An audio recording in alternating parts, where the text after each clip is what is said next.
ಗಾಡಿ ಪಾರ್ಕ್ ಮಾಡಿ ಮತ್ತೆ ಸರ್ಕಲ್ ಬರಬೇಕು. ದಯಮಾಡಿ ಇಲ್ಲಿ ಬಹಿರಂಗ ಸಭೆ ಇರುತ್ತೆ. ಟೂ ವೀಲರ್ಗಳನ್ನೆಲ್ಲ ಲೆಫ್ಟ್ ಅಲ್ಲಿ ಗಾಡಿ ಪಾರ್ಕ್ ಮಾಡಿ ಮತ್ತೆ ಸರ್ಕಲ್ಗೆ ಬನ್ನಿ. ಇಲ್ಲಿ ಬಹಿರಂಗ ಸಭೆ ಇರುತ್ತೆ. ಟೂ ವೀಲರ್ಸ್ ಎಲ್ಲ ಪಾರ್ಕ್ ಮಾಡಿ, ಲೆಫ್ಟ್ ಅಲ್ಲಿ ಪಾರ್ಕ್ ಮಾಡಿ. ನನ್ನ ಲೆಫ್ಟ್ ಅಲ್ಲಿ ನನ್ನ ಎಡಭಾಗದಲ್ಲಿ ಪಾರ್ಕ್ ಮಾಡಿ. ಎಲ್ಲ ಕಾರ್ಯಕರ್ತರು ಮತ್ತೆ ಸರ್ಕಲ್ಗೆ ಬರಬೇಕು. ಇಲ್ಲಿ ಸರ್ಕಲ್ ಅಲ್ಲಿ ಒಂದು 20 ನಿಮಿಷ ಬಹಿರಂಗ ಸಭೆ ಇರುತ್ತೆ. ದಯಮಾಡಿ ಎಲ್ಲರೂ ವೆಹಿಕಲ್ಗಳನ್ನ ಪಾರ್ಕ್ ಮಾಡಿ ಮತ್ತೆ ಇಲ್ಲಿ ಬರಬೇಕು. ನನ್ನ ಎಡಭಾಗದಲ್ಲಿ ಎಲ್ಲ ಟೂ ವೀಲರ್ಗಳನ್ನ ಪಾರ್ಕ್ ಮಾಡಿ ಎಲ್ಲರೂ ಮತ್ತೆ ಸರ್ಕಲ್ಗೆ ಬರಬೇಕು. 20 ನಿಮಿಷ ಬಹಿರಂಗ ಸಭೆ ಇರುತ್ತೆ. ದಯಮಾಡಿ ನಮ್ಮೆಲ್ಲ ತಾಯಂದಿರುಗಳು ಕೂಡ ಅನಂತ ಧನ್ಯವಾದಗಳನ್ನ ತಿಳಿಸಕ್ಕೆ ನಾನು ಇಷ್ಟಪಡ್ತಾ ಇದ್ದೀನಿ. ನಿನ್ನೆ ನಾವೆಲ್ಲರೂ ಕೂಡ ವಿಶ್ವ ನಾಯಕರಾದಂತ ನರೇಂದ್ರ ಮೋದಿ ಅವರು ಬೆಂಗಳೂರಿಗೆ ಬಂದಿದ್ರು. ಬೆಂಗಳೂರಿಗೆ ಬಂದಂತ ಸಂದರ್ಭದಲ್ಲಿ ಈ ರಾಜ್ಯದ ಮುಖ್ಯಮಂತ್ರಿಗಳು ಸಿದ್ದರಾಮಯ್ಯನವರು 80 ಬೇಡಿಕೆಗಳನ್ನ ಮಾನ್ಯ ಪ್ರಧಾನಮಂತ್ರಿಗಳಿಗೆ ಕೊಡ್ತಾರೆ.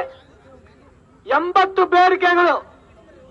ಆ 80 ಬೇಡಿಕೆಗಳಲ್ಲಿ 16ನೇ ಬೇಡಿಕೆ ಏನಪ್ಪಾ ಅಂತಂದ್ರೆ ಶರಾವತಿ ಪಂಪ್ಡ್ ಸ್ಟೋರೇಜ್ ಅದನ್ನ ಸ್ಯಾಂಕ್ಷನ್ ಮಾಡಬೇಕು ಅಂತ ಮಾನ್ಯ ಸಿದ್ದರಾಮಯ್ಯನವರು ಪ್ರಧಾನಮಂತ್ರಿಗಳಿಗೆ ಕೊಟ್ಟಿದ್ದಾರೆ.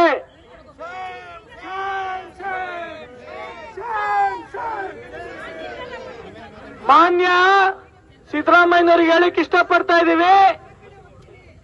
ಶಿವಮೊಗ್ಗ ಜಿಲ್ಲೆಯಲ್ಲಿ ಇಲ್ಲಿರ್ತಕ್ಕಂಥವ್ರು ಪ್ರತಿಯೊಬ್ಬರೂ ಕೂಡ ಗಂಡಸ್ರೆ.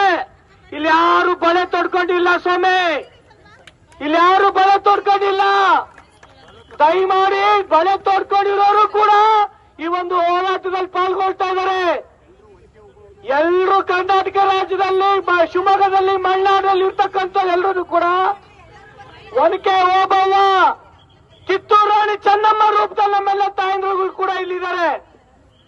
ಯಾವುದೋ ಒಂದು ಸಮಯ ನೋಡ್ಕೊಂಡು ಶರಾವತಿ ಪಂಪ್ ಸ್ಟೋರೇಜ್ ನ ಸ್ಯಾಂಕ್ಷನ್ ಮಾಡ್ಕೊಂಡ್ಬಿಡೋಣ ಅಂತ ಇದ್ರೆ KJ ಜಾರ್ಜ್ ಅವರೇ, ಸಿದ್ದರಾಮಯ್ಯನವರೇ, ಯಾವುದೇ ಕಾರಣಕ್ಕೂ ಕೂಡ ಒಂದು ಮರನೂ ಕೂಡ ಕಡಿಲಿಕ್ಕೆ ನಾವು ಬಿಡಲ್ಲ ಅಂತ ಒಂದು ಸಂದರ್ಭದಲ್ಲಿ ನಾನು ಹೇಳಲಿಕ್ಕೆ ಬಯಸ್ತಾ ಇದ್ದೀನಿ. ಬಂದು ಸಿದ್ಧ ತಾನೆ, ನಾವೆಲ್ಲ ಹೋರಾಟಕ್ಕೂ ಸಿದ್ಧ ಅನ್ನೋದು ಎಲ್ಲ ಎರಡು ಕೈ ಎತ್ತಿ ಹೇಳಿ. ಎಲ್ಲ ಹೋರಾಟ ಸಿದ್ಧ ಅನ್ನೋದು ತಾವೆಲ್ಲ ಇದೀರಿ. ಇಡೀ ಶಿವಮೊಗ್ಗ ಜಿಲ್ಲೆ ಜನ ನಮ್ ಜೊತೆಗಿದ್ದಾರೆ. ಅನೇಕ ಸಾಧು ಸಂತರು ಬೆಳಿಗ್ಗೆಯಿಂದ ಮಾರುತಿ ಗುರುಜಿಯವರು, ನಮ್ಮ ಸಾವಯವ ಪ್ರಕಾಶ್ ಹೇಳ್ತಾ ಇದ್ರು, ಸಾಧು ಸಂತರು ಬೆಳಿಗ್ಗೆಯಿಂದ ಅನೇಕರು ಫೋನ್ ಮಾಡ್ತಾ ಇದ್ದಾರಂತೆ, ಹೇಗಾಯ್ತು ಅಂತ. ಮಾರುತಿ ಗುರುಜಿಯವರು ಮತ್ತೆ ಕೇಳಿದಂತೆ ಹೇಗಾಯ್ತು ಅಂತ. ಇಡೀ ಗಾಂಧಿ ಬಜಾರಲ್ಲಿ, ನೆಹರು ರಸ್ತೆಯಲ್ಲಿ ನೋಡಿ ಅವ್ರಿಗೆ ಜನನೇ ಹೇಳಿದ್ದಾರೆ, ಅತಿ ಉತ್ಸಾಹದಿಂದ ಒಂದು ಪ್ರತಿಭಟನಾ ಮೆರವಣಿಗೆ ಮಾಡಿದ್ದಾರೆ ಅಂತ. ಮುಂದಿನ ದಿನ ಮತ್ತೆ ಹೇಳ್ತೀನಿ, ಮಾನ್ಯ ಸಿದ್ದರಾಮಯ್ಯವರು ಯಾರಿಗೆ ಅವ್ರು ದಾರಿ ತಪ್ಪಿಸಿದಾರೋ ಗೊತ್ತಿಲ್ಲ. ಈ ಶರಾವತಿ ಸ್ಟೋರೇಜ್ ನ ಒಂದು ವಿಶೇಷವಾದ ಇದರಿಂದ ಜನಕ್ಕಾಗ್ತಾರಂತ ಅನ್ಯಾಯ ಮುಖ್ಯಮಂತ್ರಿಗಳು ತಿಳ್ಕೊಂಡು ಪ್ರಧಾನಮಂತ್ರಿಗಳಿಗೆ ಪತ್ರ ಕೊಡಬೇಕಾಗಿತ್ತು. ನಾವು ಕೂಡ ಪ್ರಧಾನಮಂತ್ರಿ ಭೇಟಿ ಮಾಡ್ತೇವೆ. ನಾವು ಕೂಡ ಈ ಯೋಜನೆಯಿಂದ ಆಗ್ತಾರಂತ ಅನ್ಯಾಯವನ್ನ ಸಾಧು ಸಂತರು, ಸಂತೋಷ್ ಹೆಗ್ಡೆ ಇರ್ಬೋದು, ಹಿರೇಮಠ್ ಇರ್ಬೋದು, ನ್ಯಾಯಮೂರ್ತಿ ಗೋಪಾಲ್ ಗೌಡ್ರು ಇರ್ಬೋದು, AT ರಾಮಸ್ವಾಮಿಗಳು ಇರ್ಬೋದು, ಪರಶುರಾಮೇಗೌಡರು ಇರ್ಬೋದು, ಈ ರೀತಿ ಎಲ್ಲಾ ಪ್ರಮುಖರನ್ನು ಕೂಡ ಭೇಟಿ ಮಾಡಿ, ಶೃಂಗೇರಿ ಜಗದ್ಗುರುಗಳಿರ್ಬೋದು, ಸ್ವರ್ಣವಳ್ಳಿ ಸ್ವಾಮಿಗಳಿರ್ಬೋದು, ಅನೇಕ ಸ್ವಾಮಿಗಳನ್ನ, ಪೇಜಾವರ ಸ್ವಾಮಿಗಳು, ಇವರೆಲ್ಲರನ್ನು ಭೇಟಿ ಮಾಡಿ ಪ್ರಧಾನಮಂತ್ರಿಗೆ ಮನವರಿಕೆ ಮಾಡ್ತೇವೆ. ಯಾವ ಕಾರಣಕ್ಕೂ ಈ ಯೋಜನೆ ಆಗೋದಕ್ಕೆ ಬಿಡಲ್ಲ.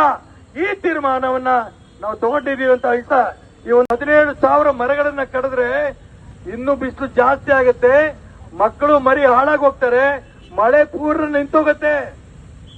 ಅದಕ್ಕೋಸ್ಕರ ಈ ಒಂದು ಪ್ರಾಜೆಕ್ಟಿನ ಬಗ್ಗೆ ವಿವರಕ್ಕೆ ಹೋಗಲ್ಲ, ನೀವೆಲ್ಲ ತಿಳ್ಕೊಂಡಿದ್ದೀರಾ.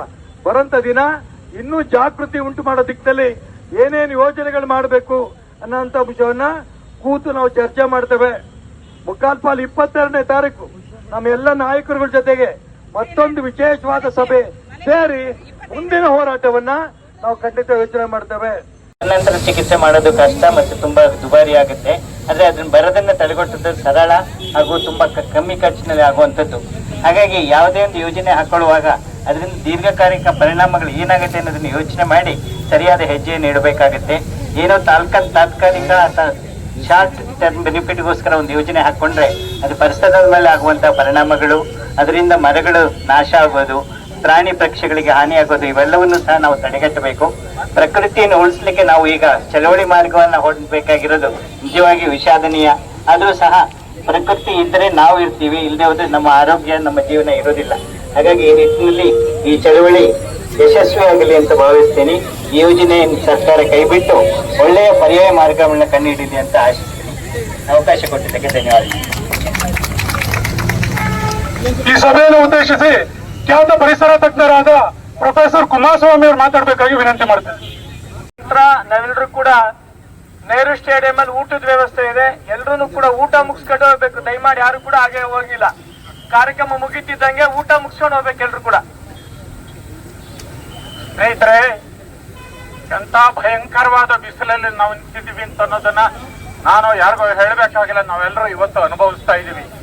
ಮಲೆನಾಡಿನ ಹೆಬ್ಬಾಗಿಲು ಶಿವಮೊಗ್ಗದಲ್ಲಿ ಈಗ 38 ಡಿಗ್ರಿ ನಿನ್ನೆ ಟೆಂಪರೇಚರು. ರಾಜ್ಯದ ಬೇರೆ ಬೇರೆ ಭಾಗಗಳಲ್ಲಿ ಈಗಾಗಲೇ 40-45 ಡಿಗ್ರಿ ದಾಟಿ ಹೋಗಿದೆ. ಹವಾಮಾನ ಇಲಾಖೆಯವರು ಹೇಳ್ತಾ ಇದ್ದಾರೆ ಈ ವರ್ಷ ದೊಡ್ಡ ಪ್ರಮಾಣದಲ್ಲಿ ಬಿಸಿಲು ಮುಂದಿನ ದಿವಸಗಳಲ್ಲಿ ಬರೋದಿದೆ, ಹಾಗೂ ಮಳೆ ಕೂಡ ಬಹಳ ಕಡಿಮೆ ಆಗ್ತಾ ಇದೆ, ಕೃಷಿಗೆ ತೊಂದರೆ ಆಗುತ್ತೆ ಅಂತೆಲ್ಲ ಹೇಳ್ತಾ ಇದ್ದಾರೆ.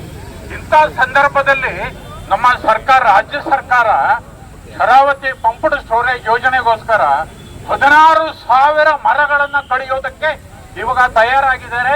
ನಿನ್ನೆ ನಾಚಿಕೆ ಬಿಟ್ಟು ಸಿದ್ದರಾಮಯ್ಯನವರು ಪ್ರಧಾನಮಂತ್ರಿ ನರೇಂದ್ರ ಮೋದಿ ಅವರಿಗೆ ಬೇಡಿಕೆಯಲ್ಲಿ ಒಂದು ಅಂದ್ರೆ ಇದಕ್ಕೆ ನಮ್ಗೆ ಅನುಮತಿ ಕೊಡಿ ಅಂತ ಹೇಳಿ 16,000 ಮರ ಕಡಿಯೋದಕ್ಕೆ ಹೊರಟಿದ್ದಾರೆ. ಅದು ಎಂಥ ಕಾಡು ಅಂತಂದ್ರೆ ಶರಾವತಿ ಕೊಳ್ಳದಲ್ಲಿ ಇವರು ಈ ಪಂಪ್ಡ್ ಸ್ಟೋರೇಜ್ ಮಾಡ್ತಾ ಇರ್ತಕ್ಕಂಥ ಕಾಡು ಅಂತಂದ್ರೆ ನಮ್ಮ ಪ್ರಣೀತಾ ಪೌಲ್ ಅಂತ deputy inspector general of forest ಅತ್ಯಂತ ಹಿರಿಯ ಅಧಿಕಾರಿಯವರು ಈ ಅರಣ್ಯ ಪ್ರಕೃತಿ ಸಾವಿರಾರು ವರ್ಷಗಳಿಂದ ಬೆಳೆಸ್ಕೊಂಡು ಬಂದಿರತಕ್ಕಂತ ಅರಣ್ಯ. ನಿಮ್ಮೆಲ್ಲರ ಪರವಾಗಿ ನಾವು ಅಹವಾಲನ್ನ ಕೊಡ್ತಾ ಇದ್ದೀವಿ. ನಾವೆಲ್ಲರೂ ಕೂಡ ಒಟ್ಟಾಗಿ ಸೇರಿ ಯೋಜನೆಯನ್ನ ನಿಲ್ಲುವವರೆಗೂ ಕೂಡ ನಮ್ಮ ಹೋರಾಟವನ್ನು ಮುಂದುವರಿಸೋಣ ಅಂತ ಹೇಳ್ತಾ ನಾನು ಮಾತು ಮುಗಿಸ್ತೀನಿ. ನಮಸ್ಕಾರ. ಈ ಸಭೆಯನ್ನು ಉದ್ದೇಶಿಸಿ ಡಾಕ್ಟರ್ ಶೇಖರ್ ಗೌಡ ಅವರು ಮಾತಾಡಬೇಕಾಗಿ ವಿನಂತಿ ಮಾಡ್ತೇನೆ. ಈಗಾಗಲೇ ಗೊತ್ತಿರುವಂತೆ ನಮ್ಮ ಶಿವಮೊಗ್ಗ ಜಿಲ್ಲೆಯ ಪುಟ್ಟ ನದಿ ಶರಾವತಿ. ಈ ಶರಾವತಿ ನದಿಗೆ ಈಗಾಗಲೇ ನಾವು 6-7 ಡ್ಯಾಮ್ಗಳನ್ನ ಕಟ್ಟಿದ್ದೇವೆ. ಕರ್ನಾಟಕದ 25ರಷ್ಟು ಬೆಳಕನ್ನ ಈ ಶರಾವತಿ ಕೊಡ್ತಾ ಇದೆ. ಈ ಶರಾವತಿ ನದಿಗೆ ಮತ್ತೆ ನಾವು ಈ ಪಂಪ್ ಸ್ಟೋರೇಜ್ ಪ್ರಾಜೆಕ್ಟ್ ಅನ್ನ ನಿರ್ಮಾಣ ಮಾಡಿ ನಾವು ವಿದ್ಯುತ್ ಅನ್ನ ನಿರ್ಮಾಣ ಮಾಡಿಕೊಂಡಿದ್ದೇವೆ. ಈ ವಿದ್ಯುತ್ ಉತ್ಪಾದನೆಗೆ ಬೇಕಾದಷ್ಟು ಪರ್ಯಾಯ ದಾರಿಗಳಿವೆ. ಆ ಪರ್ಯಾಯ ದಾರಿಗಳನ್ನ ಬಿಟ್ಟು ಅಡ್ಡ ದಾರಿಗಳನ್ನ ಹಿಡಿತಾ ಇದ್ದೇವೆ. ಇದು 10,700 ಕೋಟಿ ರೂಪಾಯಿಯ ಪ್ರಾಜೆಕ್ಟ್. ಇದು ಸುಮಾರು 10 ವರ್ಷಗಳ ಕಾಲ ಈ ಪ್ರಾಜೆಕ್ಟ್ ನಡೆಯುತ್ತೆ. ಅಲ್ಲಿ 18,000 ಟನ್ ಜಿಲಿಟನ್ನ ಸ್ಫೋಟ ಮಾಡ್ತಾರೆ, 16,000 ಮರಗಳನ್ನ ಕಡಿತಾರೆ. ಅಲ್ಲಿರ್ತಕ್ಕಂಥ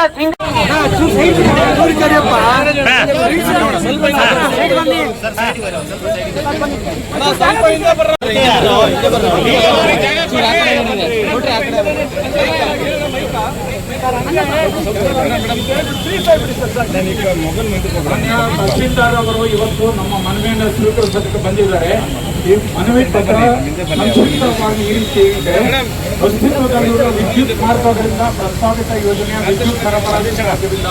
ಹೆಚ್ಚುವರಿ ನಿರ್ಮಾಣಕ್ಕೆ ಅಪಾರ ಕಾಡು ನಾಶ, ಅಪರೂಪದ ಸ್ಥಳೀಯ ಪ್ರಭೇದಗಳ ನಷ್ಟ, ದೀರ್ಘಕಾಲದಲ್ಲಿ ನದಿಗಳ ಅವನತಿ, ಯೋಜನೆಯ ನಿರ್ಮಾಣ ಕಾಮಗಾರಿಗಳ ಸಾಧ್ಯವಿಲ್ಲ. ಪಶ್ಚಿಮ ಘಟ್ಟ ಪ್ರದೇಶಗಳಲ್ಲಿ ಗಣಿಗಾರಿಕೆ ಚಟುವಟಿಕೆಗೆ ಅನುಕೂಲವಾಗುವುದು. ಉಳಿಸಿ ಉಳಿಸಿ ಉಳಿಸಿ ಉಳಿಸಿ